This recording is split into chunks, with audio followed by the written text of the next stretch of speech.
Welcome to selfdiscoverymedia.com, where the orchard of wisdom shows are at your fingertips. It ignites your soul, your heart, your spirit, your mind, and your body with illumination from people who have made the journey before you. They're here now to help you on your journey, on your path of self-discovery. We are funded by you, the audience, and the people we interview. If you wish to support us, please go to selfdiscoverymedia.com and press on our Fund Action button. Anything is appreciated. We'd like you to sit back and enjoy the shows. Here we go.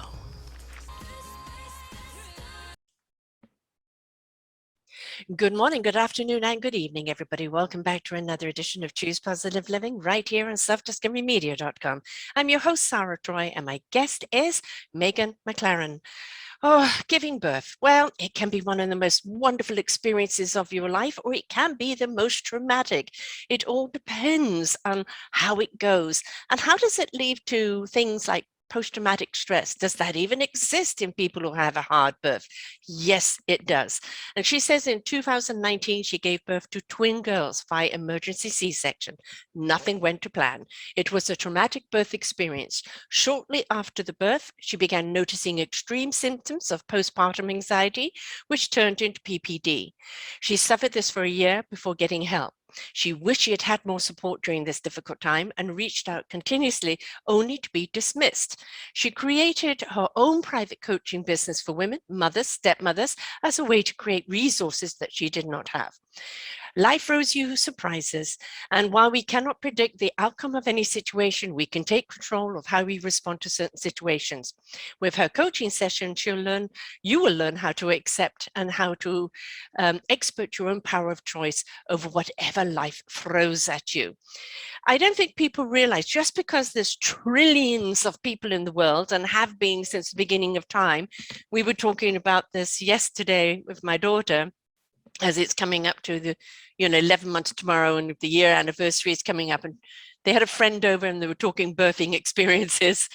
And people, you kind of wonder how there's so many people in the world before modern technology, like C-sections or like epidurals or anything else, because giving birth can be extremely painful. It's so rewarding, right? When you've got that little package at the end, but it can be incredibly traumatic and not something that people prepare you for, because if they did, probably people wouldn't have babies. So did anybody prepare you for the fact that you might have a difficult time? Welcome to the show, love.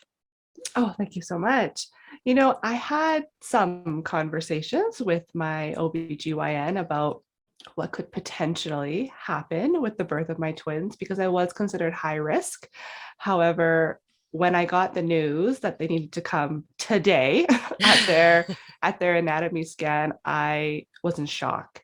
And everything felt like a whirlwind after that. And there was teams of doctors and a room full of people, but yet I was in a state of shock and silence. And so I thought I had prepared as much as I could. I thought I had asked all the questions so that I could see every possible outcome. But what happened after their birth, I don't think I ever could have prepared for.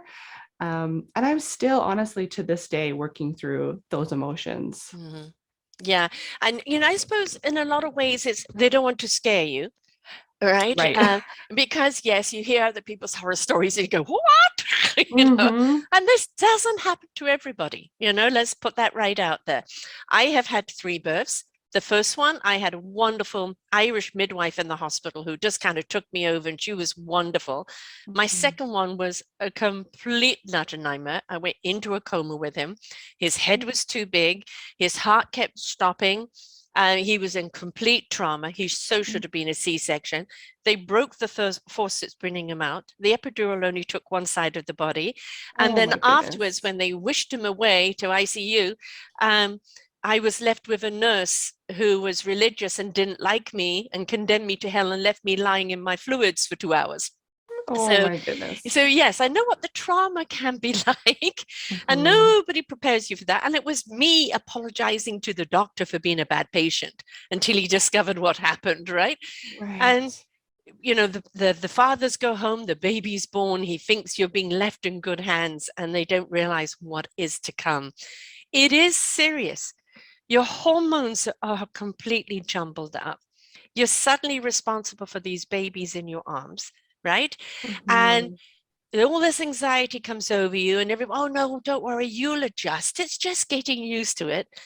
And you don't realize that there's kind of a darkness creeping in. And you Mhm. shouldn't have that. You've got these two beautiful children, right? But Yeah. it's got nothing to do what you desire. It's kind of that chemical imbalance, isn't it? Exactly. And it's so funny that you said that people were saying you shouldn't feel this way, because Yeah. I was actively telling people something is not right. I Yeah. know myself and I Mhm. am not doing well. I know myself. I know myself. I told that to the nurses, to the physicians, to the nurses once I came home, Mhm. because we have nurses that call us and check in. And everybody kept saying, it's just the baby blues. This is going Yeah. to go away in two Yeah. weeks. And I knew it wasn't. I Mhm. could tell that this was going to get worse and worse and worse.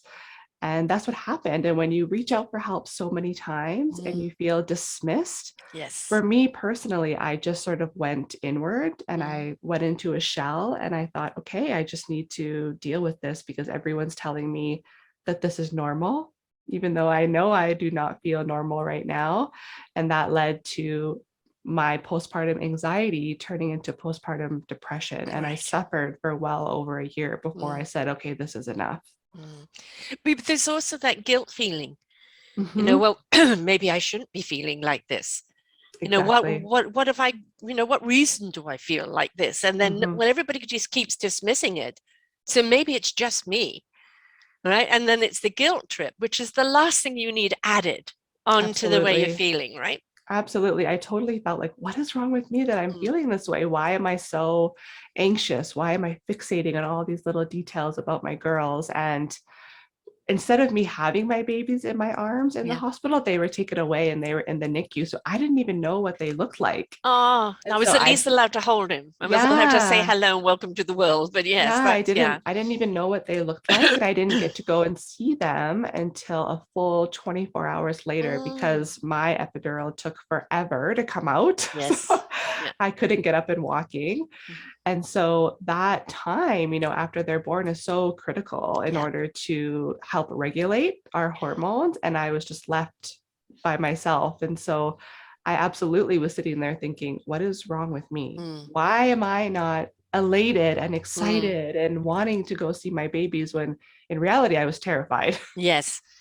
Yeah, this is another conversation that we had yesterday is that, I mean, for me, I always wanted to be a mother. And then when those babies came, I kind of, my mom was a week in labor with me. And I remember her telling me once that I came out looking battered. It was like Mm, battered and blue because literally the nurses had to push me out. I mean, she was, by that time, probably unrecognizable. And she said, all that for that.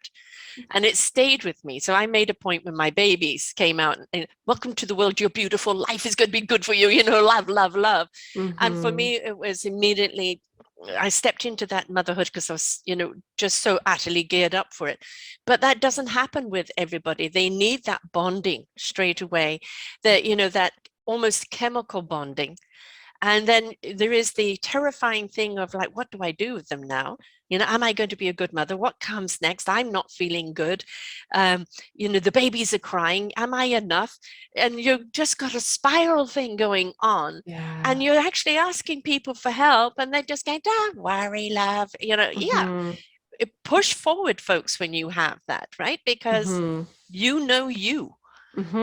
Exactly. And I think outwardly to the professionals that were coming to see me and coming to check on the girls, they thought that I looked perfect because my anxiety presented in a way that I was hyper fixating on Yes, everything. yes. So my house was immaculate. My Mhm. children were never missed a feeding. They were dressed and Mm. bathed, but I was never sleeping. I Right. went 54 hours without sleeping to the point where my mom did come to stay with me. And I came out of the nursery and I said, I think I'm having a psychotic break because the walls in the nursery Mm. were breathing with me. Wow. And my mom said, Megan, you just need to sleep. You haven't Yes. slept. You won't sleep, because I could not take my eyes off them for a Mm. minute. Mm-hmm. So of course the nurses that were coming were like, well, you look great and your girls Yeah, look great you've and your got this house looks handled. perfect. Yeah. Yeah. It wasn't that classic postpartum Mm. anxiety or depression where you don't want to be around your Right. children or you're not connected to them. I was almost the opposite.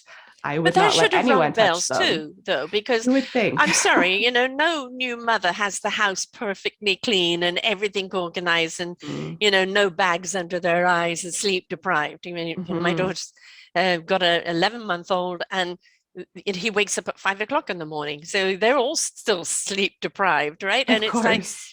for a mother to have it all together and everything all together, that is a flag in itself. Mm-hmm. Mm-hmm.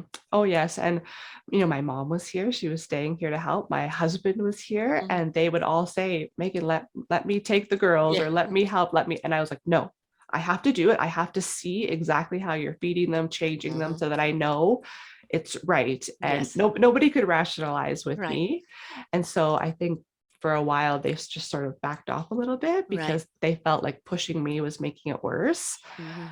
And so I was really alienating those support systems around me and further pushing away people that did want to help, because I thought that I was the only person that could do it or knew how to do it. But that was just making things worse for me, Yeah. because I got more exhausted. Yeah. I never slept. I never ate. Mm. I didn't go shower. I couldn't even shower without knowing that they were in the vicinity, or Mm. I would turn off the shower and run back out to check on them. And So you so that became that went on for, obsessive compulsive. yeah, Yeah. almost obsessive. Yeah, I was absolutely. I could hear them crying all the time. Like, even if Hmm. I was in the shower, I Yeah. could tell they were crying, and I would rush out. And my husband totally had it handled. Yes. Not like I didn't have the support, but that hormonal imbalance that was happening in me just was stronger than I have ever felt in my life. Mm. And I'm so surprised that, I mean, you obviously went for medical checkups, Mhm. right? And still that wasn't picked up. No, I remember going for my 6-week checkup, and I was also still bleeding at that time, Mm. which is not normal. No, definitely So not. that too was, weighing on me. And that's Again, also draining your iron levels, absolutely, and that yeah. adds to the problem as well, Mhm. right?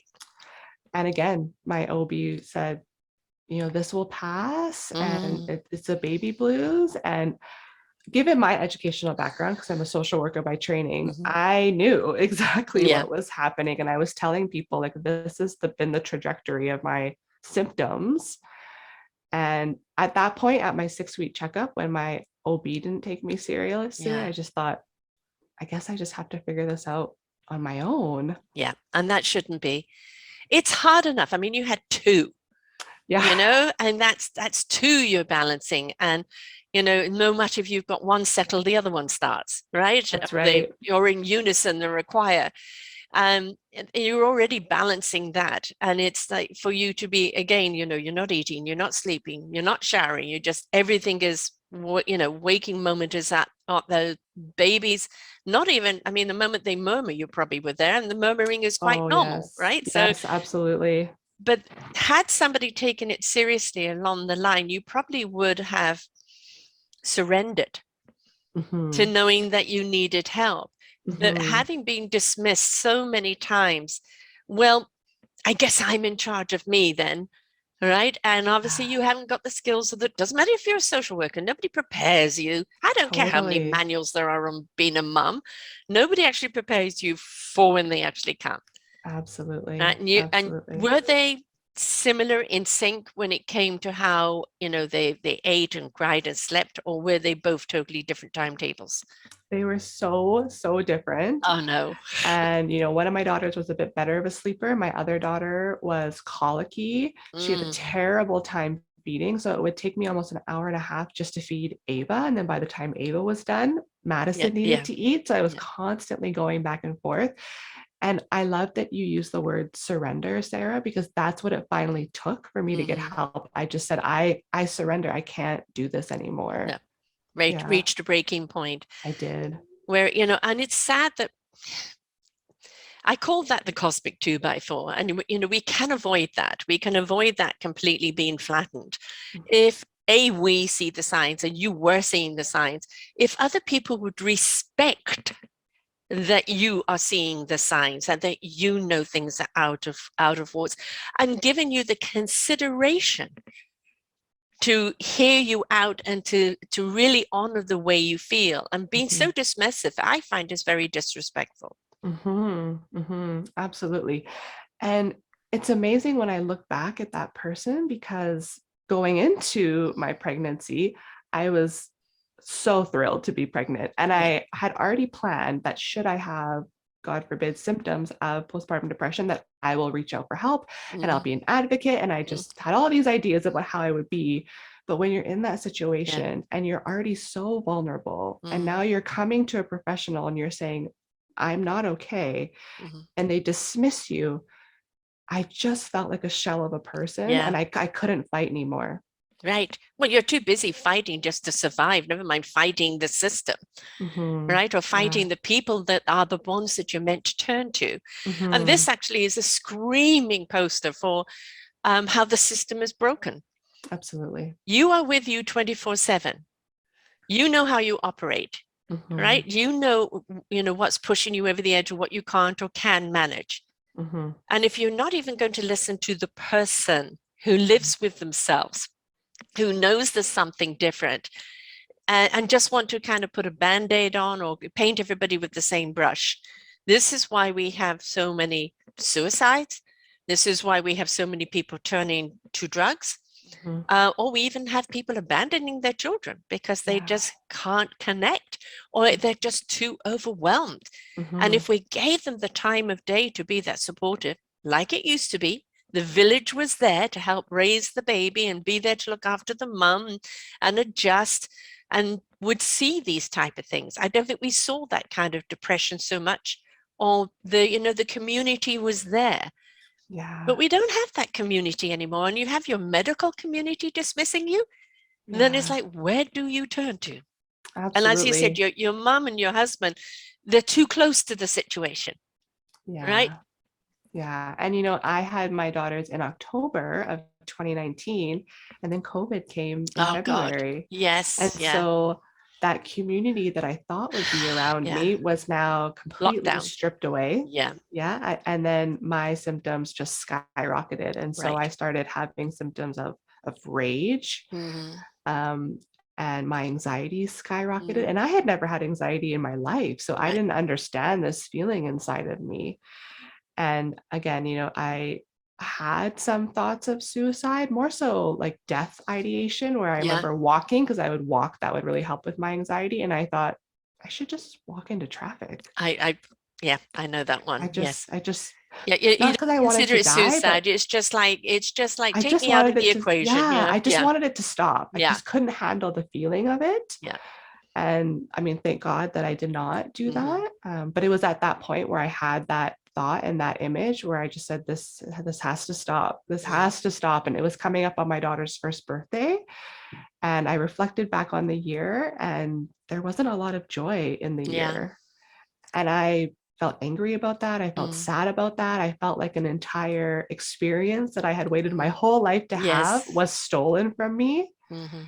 And then I just reached out for help again. I reached out for counseling and started my own journey to just begin to heal all of that. Did you find somebody who took you seriously? I did. And so I specifically looked for a therapist who specialized in postpartum care and postpartum depression. And she was very helpful and helped me to realize that I needed to grieve that whole birthing process, because I never wanted to have a C-section or an emergency C-section. I never wanted to have premature babies and not be able to see them. And I struggled with breastfeeding because, again, I didn't get to see them for 24 hours. And because I had twins that I was pumping to try and keep my supply up. And that's a full-time job. Yes. Oh God, especially with two. No more than one bottle is there, the next one. Exactly. And so it was grieving those expectations that I thought my maternity leave would be like, but then COVID came. And so I just needed to allow space to feel all of that when I had been avoiding it for so long. How many weeks were they premature? They were born at 35 weeks, so Yeah, 5 weeks premature. And how small were they? 4 pounds. Wow. Well, Yeah. it's survivable, most certainly, as you've seen. And Absolutely. I had a friend whose baby was 1 pound because she didn't realize she Oh had my a wall in her goodness. womb. And Oh, so he was 1 pound, and he ended up being 6'3", 250 pounds. So oh yeah, my gosh. yeah. And did another lovely show with somebody whose baby was 1 pound, and they thought it's not going to survive. It was premature, and she literally put it to her chest, and she just connected with the heartbeat and just Oh. put loving energy on. And that little girl is now running around perfectly all right. So, Mm-hmm. a mother's love can do so much. It's Mm-hmm. unbelievable. But where's the love for the mother? Right. Right? Yeah. That's the important thing. What day are their Yeah. birthdays? October 17th. Okay, I'm a 6. I have a Ah. 24th son, so yeah. Good month. And that's the thing, Libra too. They're in their own balance, Yes, all right? they Trying to are. sync. Yes. Yeah. So Yeah. all of that comes into play.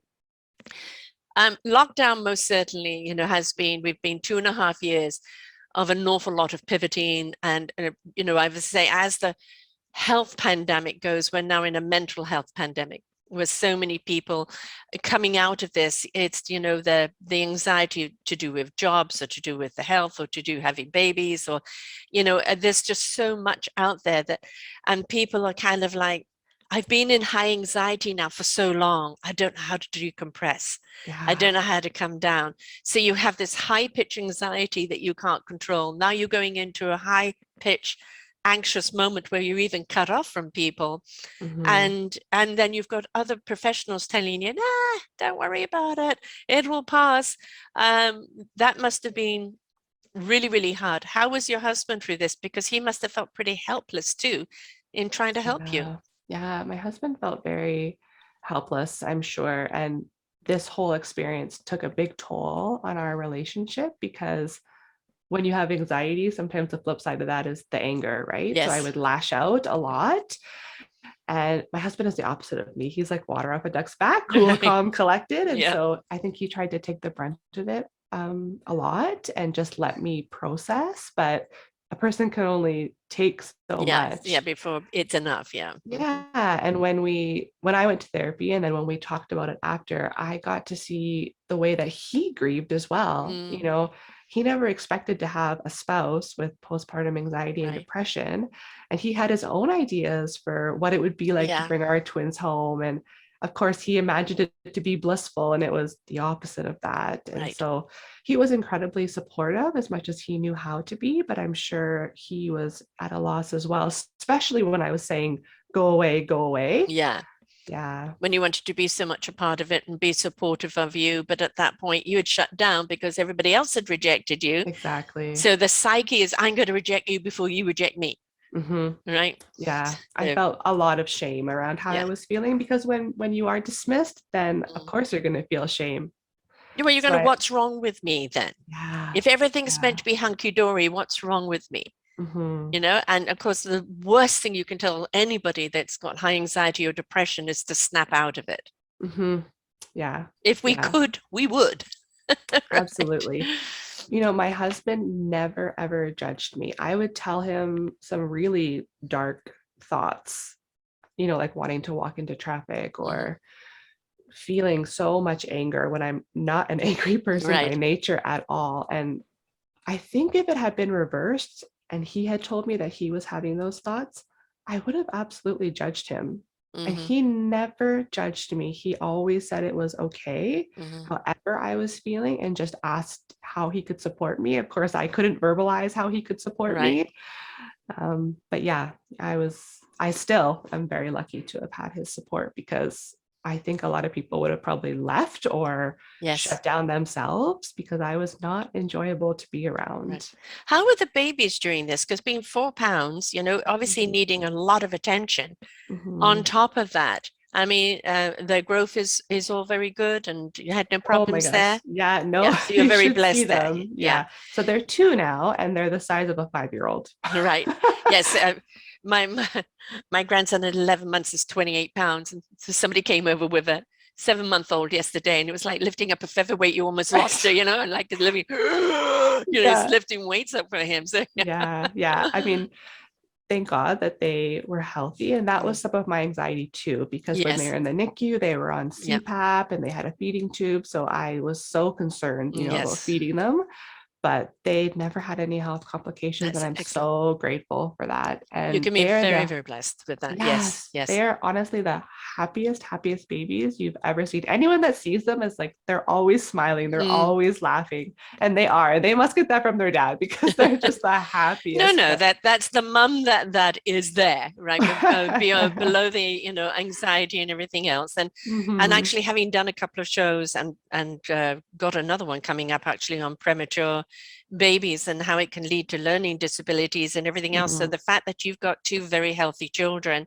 is an absolute blessing because absolutely. you talked about, fret on your marriage. I do know for many people who have premature children where the child is in trouble, then the mum is dealing with it, and the father disappears.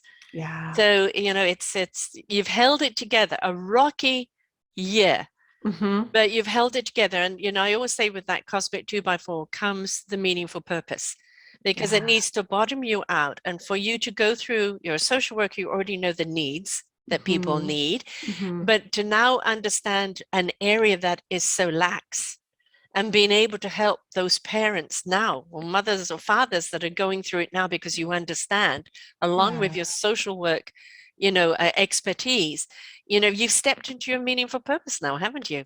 Absolutely. It's been so healing for me as well to talk about my experience because even just saying the words that I Mhm. had postpartum anxiety and depression meant that I was being, just caught up in so much shame and guilt. Yes. But the more I talk about it, the more I normalize it and the more Yes. I empower other Mhm. women to talk about it. And so supporting those women in their parenting journey, irregardless if they've had those same symptoms of me, is still so meaningful because anytime we take time for ourselves as mothers, I think we tend to feel some guilt around that. Like, shouldn't I be doing Why? this? Why? I Who know, imposed that upon us? Well, what I manual know, was that in? I It's know. utterly ridiculous because if we don't, I mean, that's the first thing said, in a plane, oxygenate yourself first. You can't do anything depleted. And especially the first year is so Yeah. depleting because Yes. the child goes through so much growth in a short period of Mhm. time that one moment it's doing this, the next moment doing that. It's either all stop or all go. Yes. And it's, you're going with that swing the whole time. When do you have time for the shower? When do you have time to take a breath? And that can be so detrimental on the person. This is why we need the village, or this is why we need that, even in COVID, a bubble that is there to support, to say, no, you're going to go and take a nap, or you're going to go and take a shower, you're going to go and do something for yourself. Yes, exactly. And so I love to tell parents that you have to make the time. You Yeah. have to prioritize yourself because just like you said, you have to put the oxygen back Yeah. on yourself. If you go down, the whole ship is going Oh God, down, yes. right? And so I had to learn that through very small baby steps because Mm, taking time for myself at first did not feel no, good when I needed to be in control of everything. right. And so Yeah. I had to piecemeal it. And then Mm, the more I did it, the more I saw I do feel better. My yes. anxiety is lowering. And then Yeah. I got momentum. And now it's just a part of my daily life. Right. Yeah. Which should be a part of everyone's daily life. I remember my daughter um, when she first saw me after having the baby, and she was 48 hours in labor. Ended up with a catheter because of collapsed bladder, and Mhm. it just, just the whole thing was a nightmare. It really was. It was a very, very difficult birth for her, which I did not want to have. I thought, I've had the difficult birth for you. I didn't want her to have it too, but Yeah. um, and it was. I came to see her, and of course, during COVID, of course, I couldn't go into the hospital or anything. And they were going to take a couple of weeks and just get to know the baby and then see everyone. And it was mom. And I came down and he was only a week or so. And it was like, how did you do it? With three of us, how did you do it? And I said, I honestly don't remember. You just did it. That's right. You are just in the moment with the needs. Then there was no like, well, now I've got to do this and now I got, that's idealistic, right? Yeah. Is one baby needs this, one child needs that, one this, that's that, the husband needs dinner, and it's like you Yeah. just do. Mhm. The problem with that, you get so busy into doing, right? That you forget to be replenishing. And that is something that's Absolutely. really, really important. And then, as you Yeah. said, you get sick and the whole ship goes down. So, That's yeah. right. Yeah. And, I used to look at my postpartum journey and see everything that I did wrong and all of my weaknesses or perceived weaknesses. And Yes. now I look back Perceived. on And it. can we That's right. capitalize that That's one, right. please? Now I look at it and I'm like, I had postpartum depression and Yes. anxiety and I freaking rocked it. Like Right. my babies were fed, my house was clean. I took care of everything. I never skipped a beat. And then I recognized that I had to make a change. And Mm, that is the biggest strength because again, despite my initial experience, reached out for help. I mhm. demanded help. I Yes. demanded it. I'm Like it, glad. I'm glad. Yeah. and I've changed the entire workings of our family where now my husband, he just knows Mhm. that this is what I do to take care of myself because I've communicated my needs and we help each other by balancing where we're both at. And I don't feel any guilt or shame around that because me taking care of myself means that I can be the best mom and Yes. partner. And I'm not yelling at my kids and I'm not yelling at my husband because I'm putting myself first. Which is very important. I'm very blessed with an excellent son-in-law. He actually took a couple of months off from work to be there. And of course, she was in so much, agony and, Mhm. struggle for at least that first month. And, she couldn't hardly walk. And, he just stepped up. And, as they both pointed out, we're both parents here. Right. This is Right. not like you're the mum, so you do all the work. No, it's we're both parents. We're mum and Mhm. dad, and that means we both need to step up. Mhm. And he does, in his turn to wash the diapers or do this. And they both work now. So it's the balance is even more. And Yeah. it's that's something I think that it's okay, even in your relationship, to say, look, I'm struggling. I know you're sleep deprived as well, but let's even look at how we can be there for each other to allow each other to have some time. You Yeah, know, absolutely. the time for each other might be 5 minutes in that first year, right? But Yeah. it's that time to be able to breathe Mhm. and know that you're in it together. And I think an awful lot of time with mums, they take it on as, well, I gave birth, so therefore it's my responsibility. Mhm. Sorry, you had Mhm. already carried that child for 9 months. Then you went for the horrendous birth. And, Right. and now you're, breastfeeding and thising and thating. No, this is where everybody else can step up. Your Mhm. partner can step up. And that's when they can almost take the reins, Mhm. because it takes a while for a woman to get over even a healthy natural birth, never mind a traumatic one, Yes, right? And absolutely. C-sections are the only time that you're lifting weights afterwards. The only operation, right? Because you're lifting babies. Yeah, absolutely. And my C-section was like a car wreck. Oh my goodness. I mean, I remember them saying to me, it's going to feel like someone's sitting on your chest. And that's because I need to sit on your chest because my daughter was so high up in my ribs that they were pushing her down. So Wow. this student, he was a student doctor, it was like literally sitting on my chest to push and get her down. And so, yeah, I mean, the expectations of us Mm. after we give birth are just horrendous, Yes, all I'm honestly. going And to do is yeah. and the baby's there. And there are some people who do go through that. Bless them. There are. There, the Mhm. baby's coming and here it is, and then there's the other side of the coin. Yeah, yeah, I know. And so I do think that we have a responsibility as women to voice our needs because a Yes. lot of times my husband, he doesn't know what I No, how would need he know or if you how he don't can tell him? help, right? Yes. And so we had to go through that stage where I had to be very good at communicating and asking because it was as simple as that. I just Mm, never asked, right? So then he right. didn't do. And Right. now I'm like, can you do this? Can you do that? And at first I was like, well, why do I even have to tell you? But you know what? He's not a mind Yes. reader. Right, exactly. And And you so, can't, even you find it difficult to articulate because you're not quite sure, right? You mhm, just know that you're in the anxiety, you're in like this, and how can you articulate other than I'm in yeah. And sometimes it was just, I just need to step away. Like, can you Mm, just be there? And he's like, yeah, absolutely. Right. yeah, Absolutely. And so through my own work, I had to practice yes, how to just voice my needs. yeah. Yeah, we can't expect them. to know everything, and that, well, you should know. Why should they know? They're Right. not in your body. They're not in your head. They don't know what you're going through the struggle. And I think this actually comes from whatever, whether it's after birth or anything. If you Mhm. are going through something and even you're finding it hard to articulate, it's still write it down.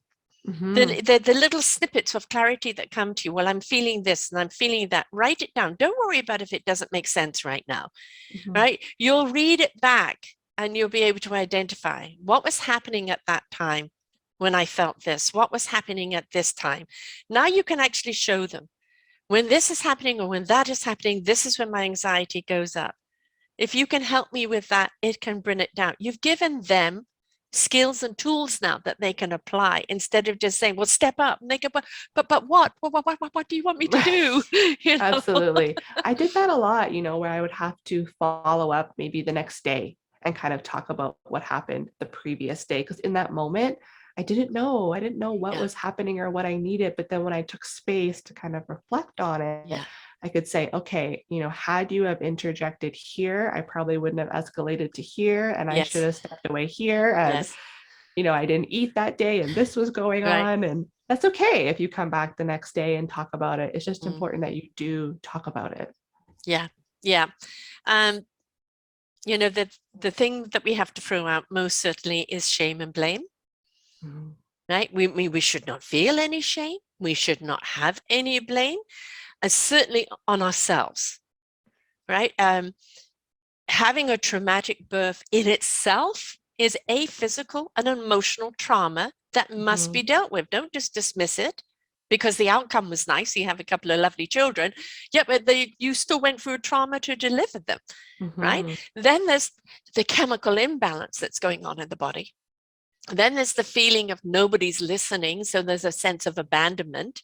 And then there's, well, everybody's telling me I should just get over it. So now there's the guilt, right? Because what's wrong with me that I can't manage this, Mhm. right? And then you try and be a superwoman, making it up in other areas like clean house instead of taking the sleep. And Mhm. all of these things are going on. And this is again, there's a lovely movie called The Red Tent, by the way. I think it's on Netflix or Oh, it okay. might be on HBO. I'm not quite sure, but it's called The Red Tent, and it goes right back to olden times where the women had this red tent where they supported each other for all the transitions that went through, whether it was birthing or any other health problems. No men were allowed in there. And these women had support of each other. Um, and just that sheer philosophy of the red tent, I would love to see a red tent Absolutely. organization come up where we feel, why should we have to go to anybody that's in the medical business and prove our symptoms? That's for them to do. Yes. They've got the medical degree. It's for them to go recognize, okay, I'm seeing something here, I'm seeing something there. Let's dissect this and find out really what's going on. Mhm. Uh, it's you don't go to a car mechanic and say that little cling, cling, cling. I know what it is. It's this cylinder and that cylinder. No, they're the mechanics. So why are we meant to Yes. know everything about our own selves? Absolutely. Yeah, you just explained it so well. And that I felt like I was trying to prove myself. Like, Yeah. what more do I need to say to Yes. you? Yeah. Because what they were so concerned about was, well, do you want to hurt your baby? And I Right. said, no, but I do want to hurt myself. Yes. But Oh, well, that was that's like, oh, okay that then. doesn't matter. Yeah. It's like, as long as your baby is fine, right? Yeah. And so, yeah, you're right. We shouldn't have to say anything more than I'm not okay right now. Right. It should be like an absolutely let's address this. Yes. But I can't tell you, honestly, I forget the count of how many people I Mm, spoke to in that time. And I was so angry about it. And now I've just, I've grieved it. I've come to terms mm, with it. I don't just see my birth experience as a negative experience right. now. At the time, it was so traumatic that honestly, Sarah, I forgot whole parts of it. Yes. Yeah, you do. That's kind of I part of yeah, the mechanism of being a mother. I Yeah. forgot any blips of joy. Yeah. And there was even parts where I asked my husband, like, did this happen? Did that happen? And he would say, yeah, that did happen because when you go through a traumatic event, your memory is Yes. affected. Yes. But once I started to process and heal it, those happy parts came back. Right. So Good. now the experience, it can be both. Yeah, It can it can. be one of the worst days, but it can also be one of the best days of my life.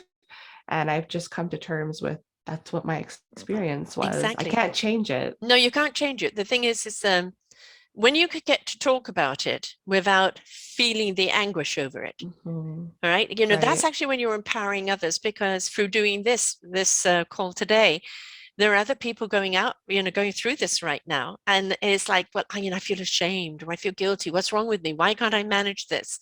You know, what Yeah. kind of mother am I?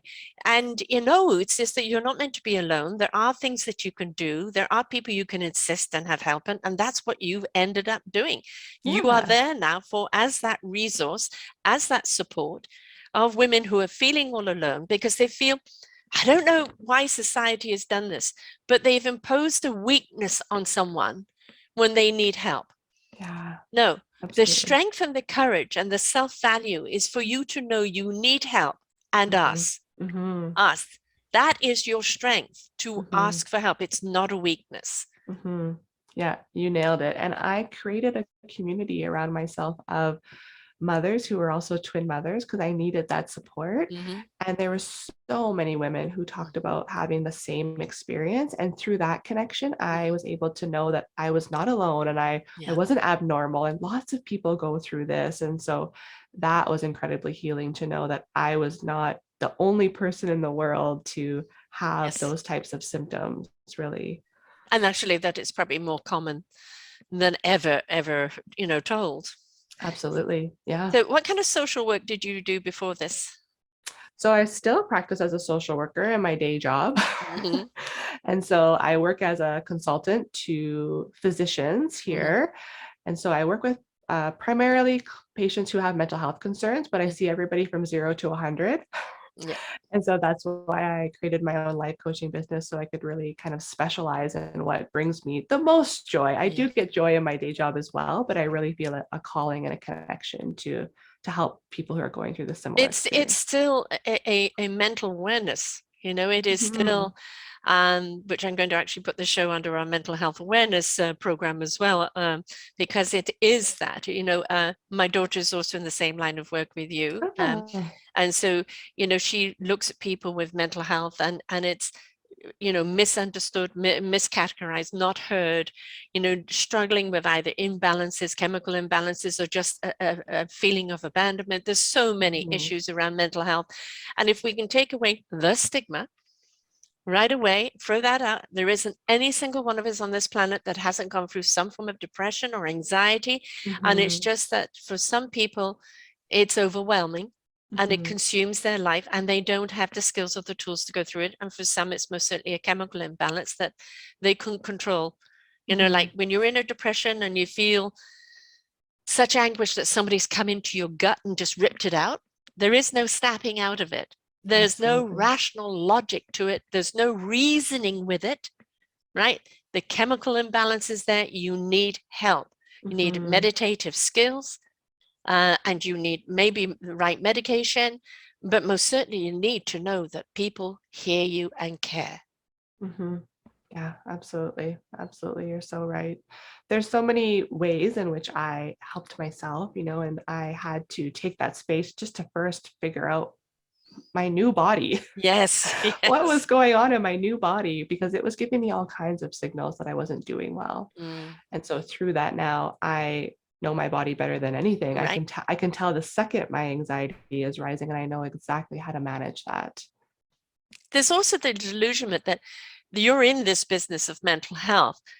And yes, you can still have depression and anxiety. Well, how can you do that? Because you can do it even better for the fact Mhm. that you know how to identify it, Yeah, right? You know what absolutely. works for you and you can share that. But at the same time, you also can have the empathy for other people going through it. Where Mhm. people who don't just, you know, what's wrong with you? Right? Yeah. You know what's wrong. You know what they're going through. So that connection automatically makes people feel safe, Mhm. right?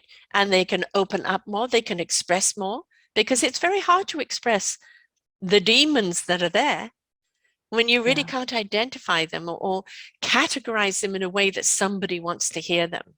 Yeah. Yeah, exactly. And a lot of people have have asked, why did my experience go that way, or why didn't I get the help I needed Mm, because of my profession? It's right. like they assumed that because of my education that people would take me more seriously, Yeah. and it doesn't matter. It No. doesn't matter.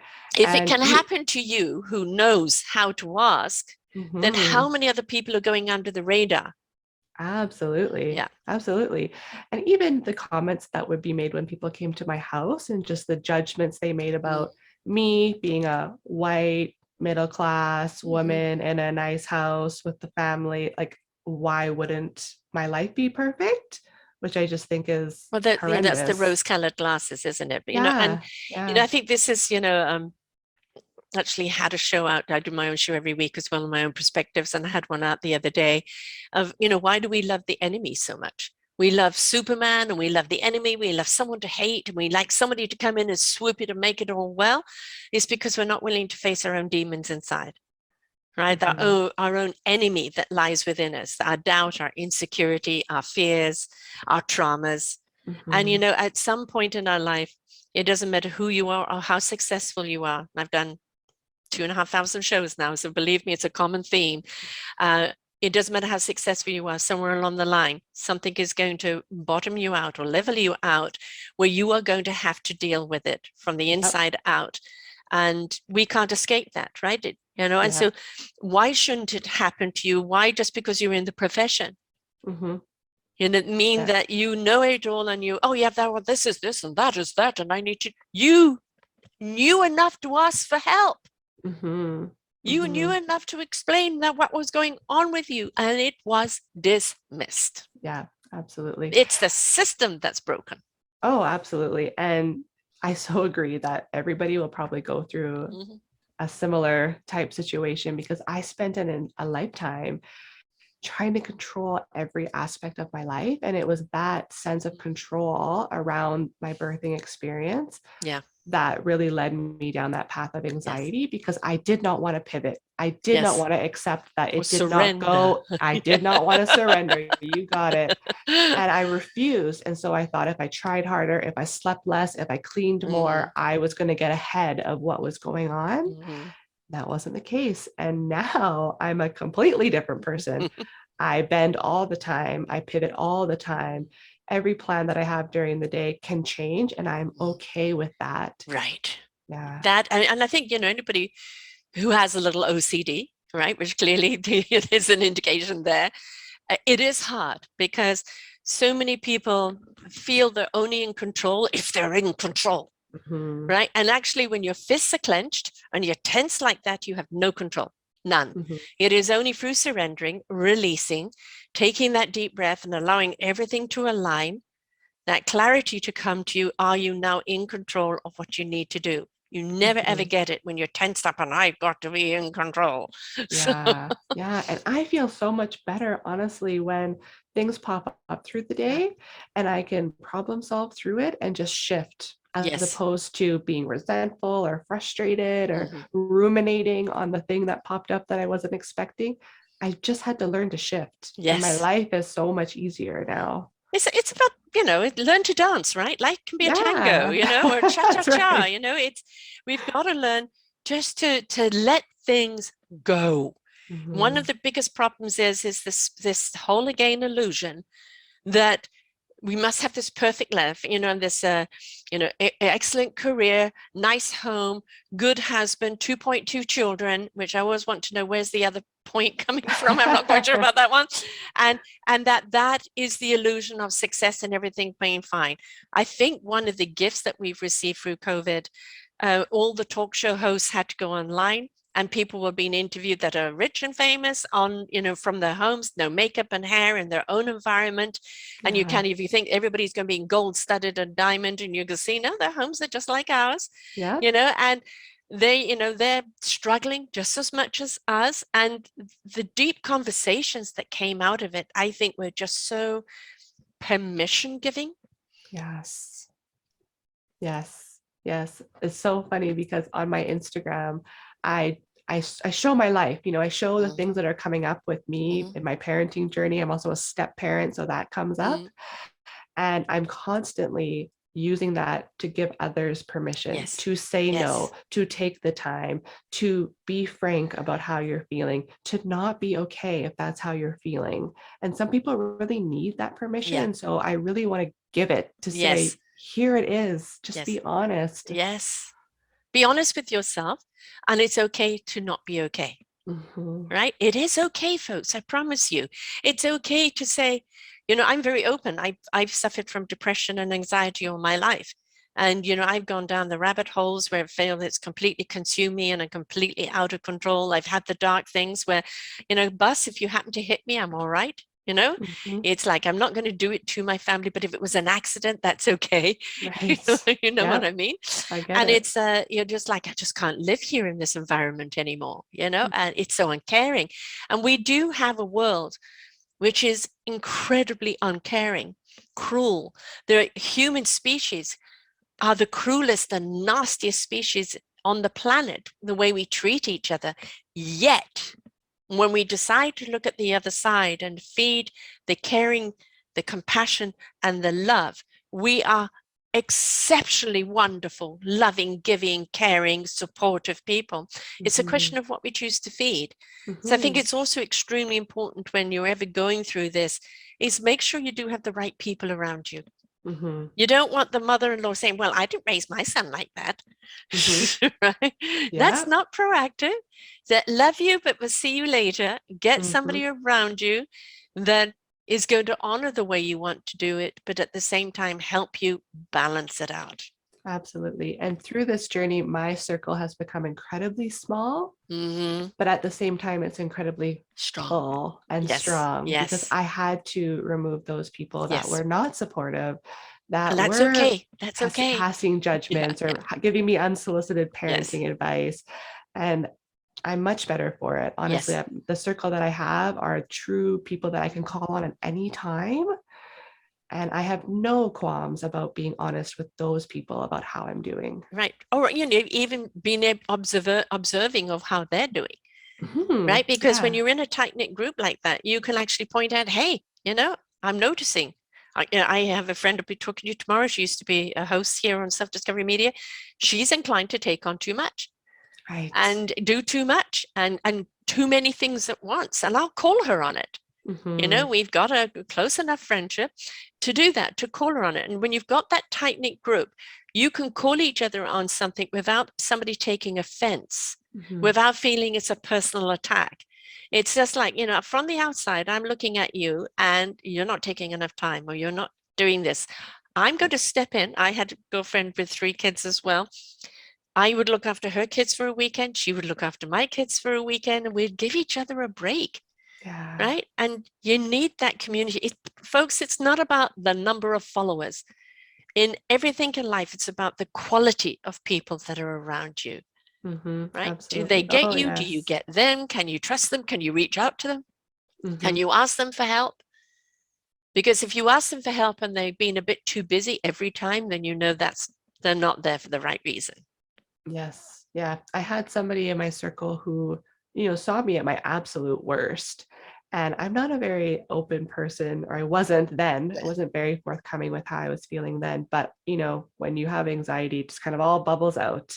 And Yes. she really used that and kind of weaponized it against me. Oh, And it's one of those lessons that you have to learn a very yeah. hard and painful Hmm. way. Hmm. But I honestly saw it as a positive in that Yes. I sort of, started to go through all my friend Yeah. groups and see which ones were the ones that I needed to keep in my circle. Yeah. And I'm so happy with who is around me Right. now. Yeah.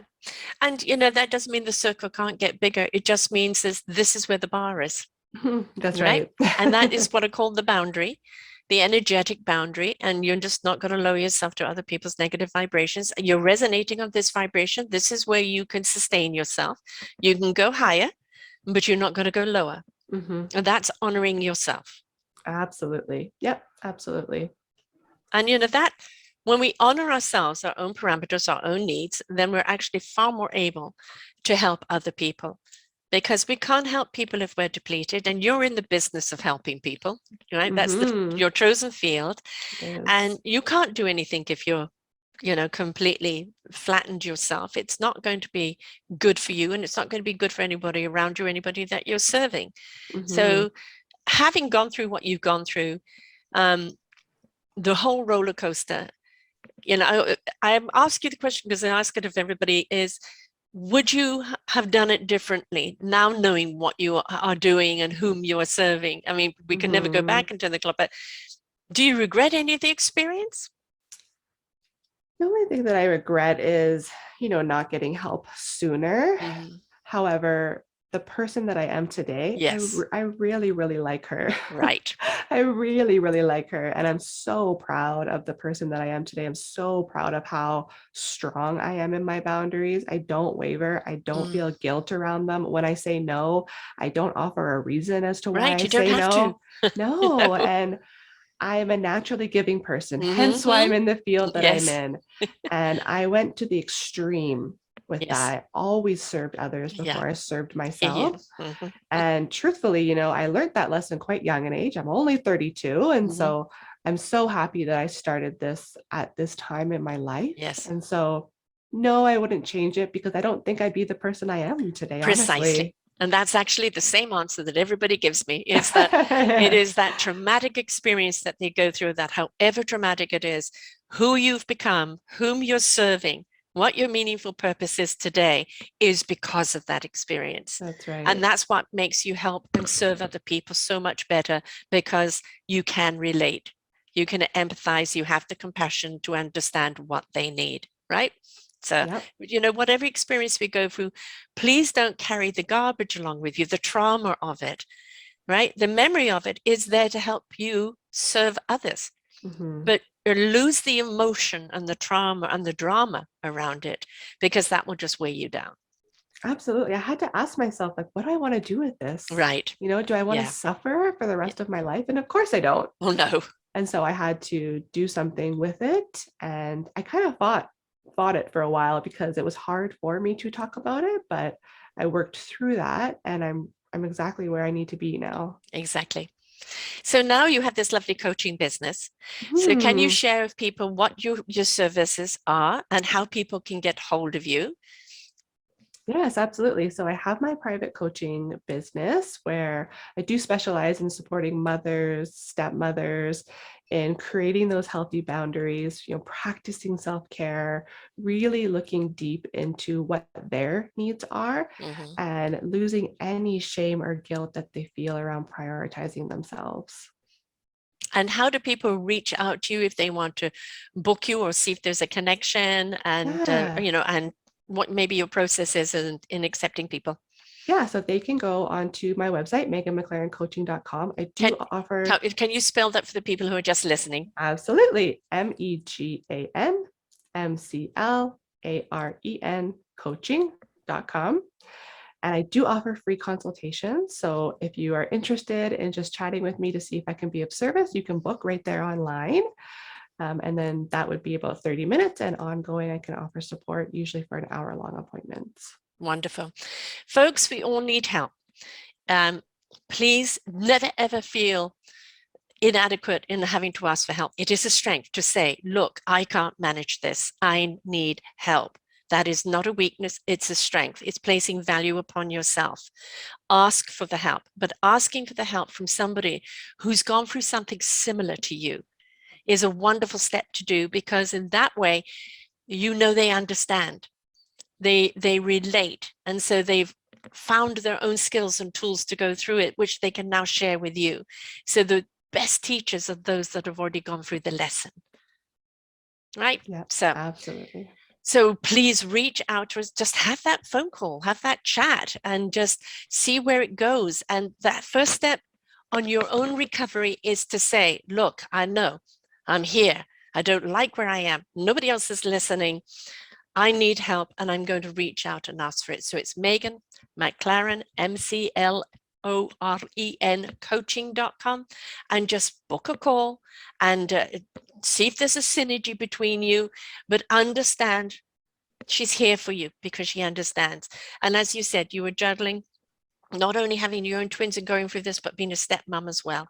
Yes. Right. So, at the same time, this poor child is, are you giving the child what that needs it? It's already coping with now this competition because there's other children there and everything that they're going through. So there's so many balls up in the air and you cannot catch any of them if you are distraught within yourself. Right. Yes, absolutely.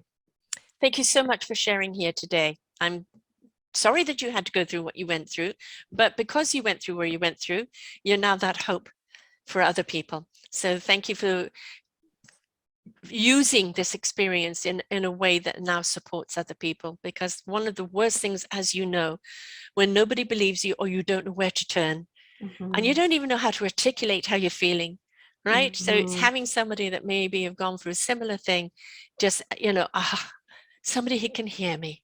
And that's a big, deep breath already, isn't it?